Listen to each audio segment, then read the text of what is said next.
predictability, recoverability, cost savings, checklist items I'm going to have you add to your managed instance post-deployment on today's Tales from the Field. Today's gonna be a good day. Wake up. Today's gonna be a good day. Wake up. Today's gonna be a good day. Wake up. Today's gonna be a good day. Wake up. If this is your first time finding us on Tales from the Field, way too serious. If this is your first time finding us on Tales from the Field, give us a like and give us a subscribe. If you're new to the channel, welcome, my friend. What are you waiting for? Come on in. And to our loyal subscribers, say hi to our new friends and introduce them to our content. Speaking of content, we have content that drops on Mondays, Tuesdays, and Wednesdays. On Tuesdays, we have this thing we call the Roundtable, where we gather up blogs and videos by the MVPs of the Azure data community for the Azure data community. Then on Mondays and Wednesdays, we have this thing we like to call MS Tech Bits, where we share thoughts, inspirations from some of these blogs or videos or things we've hit upon during the week. You're watching one of those now. Let's get over to it. In my previous video on configurations with Managed Instance, I spoke about some configurations that we need to think about ahead of time because they could cause a long outage to change or require us to redeploy our Managed Instance. In this video, I want to talk about some configurations that I add to my checklist that I want folks to check post-deployment.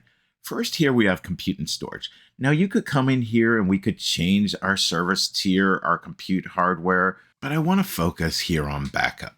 You can see by default that Microsoft enables geo-redundant backup storage when we deploy our managed instance. You could change this, right? You could use locally redundant backup storage if you don't ever plan on doing a geo restore. If we want to further protect our backups, we could choose zone redundancy for our geo redundant backups as well as our local redundant backups. For a production managed instance, I recommend at minimum using geo redundant backup storage. For our dev tests, that's where we could start looking at using locally redundant backup storage. Another item we want to add to our checklist is maintenance. Here you can see on the screen that we have three options. We have the default, which means at any time from 5 p.m. to 8 a.m., Microsoft could patch our managed instance, or we could choose those two additional schedules there for Monday to Thursday or Friday to Sunday. This provides us predictability when it comes to outages with respect to our managed instance. Now note, when we change this maintenance window, it's a long-running asynchronous process, and towards the end, there is a brief outage. Also here, as noted on the screen, if we have a failover group and our managed instances are unable to be part of an Azure paired region, the maintenance window can help us out here as well. All right, we've set up our maintenance windows, but we got to set up a health alert, right? We want to know when this maintenance is going to take place. So here I've set up a health alert on planned maintenance. And for my condition here, you'll see that I've set up for an event type planned maintenance, and I'm sending an alert to my key stakeholders to know that there could be a brief outage during this time. All right, covering maintenance, check.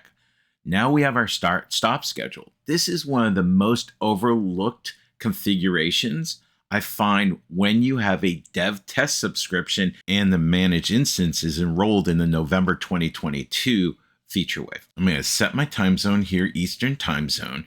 Then on Monday morning, I know my folks come in at 7:30 a.m. So I'm going to start this up at 7 a.m. Then I know on Friday, most people are gone by 5 p.m. So I'm going to stop my managed instance at 5 p.m. on Friday Eastern time. If no one's using it, let's shut it down and save on some Azure spend. All right, but we could get even more granular, right?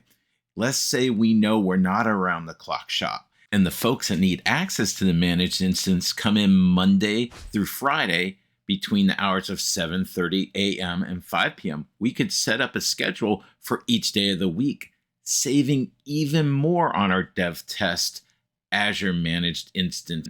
All right, let's talk about backups. You can see here on the screen, I have three databases here within my managed instance. I'm going to go up here to retention policies. Once we're here in retention policies, let's select all our databases and go to configure policies. Underneath our database configure policies, we have a point in time restore configuration and we have a long-term retention configuration. Let's first talk about point in time restore. On the screen, we can see the default of 7 days. However, you can drag this slider on over to have 35 days of retention, meaning that we can do a point-in-time restore up to 35 days back. I see a lot of shops use this for their production databases. We can slide the scale all the way over here to 1 day, so we could have 1 day's worth of retention. I see a lot of dev shops for their dev databases set this to 1 day, because if they're going to rebuild the database, they're going to do it from some sort of DevOps mechanism rather than through a recovery. If the point-in-time restore configuration policy doesn't meet your backup needs, we need to start talking about long-term retention. Here in our configuration policy, we can set up weekly, monthly, and yearly long-term retention backups. All right, let's look at some examples here on the screen. So my first full backup of the week, I'm going to keep for 52 weeks. For my first backup of each month, I'm going to keep for a total of 12 months. And then for my annual backup, I'm going to retain that backup for 1 year from the point of time it was taken. So here I've chosen to take my annual backup on the first week of the year. All right, there we have it. Some managed instance post-deployment configurations that I believe should be part of any checklist. All right, let's do a quick review. We covered a lot when it comes to these checklist items. We looked under compute and storage and made sure that that radio button underneath backup met our needs. We looked at maintenance schedules for predictability. We looked at alerting so that we could tell our key stakeholders, hey, there's going to be an outage during this time frame. We also looked at ways we could stop and start our managed instance in a dev test instance, saving on some Azure spend. And then finally, we looked at our backups and the retention policies that we could configure there for our backups. You know where we like to keep this going? Down in the comments below. Hey, and if there's any configurations that I may have missed that you think are important post-deployment for your managed instance, share those in the comments as well. Maybe I'll do another video on it. I probably will do another video on it. And as always, be good to each other. Wake up, today's gonna be a good day. Wake up, today's gonna be a good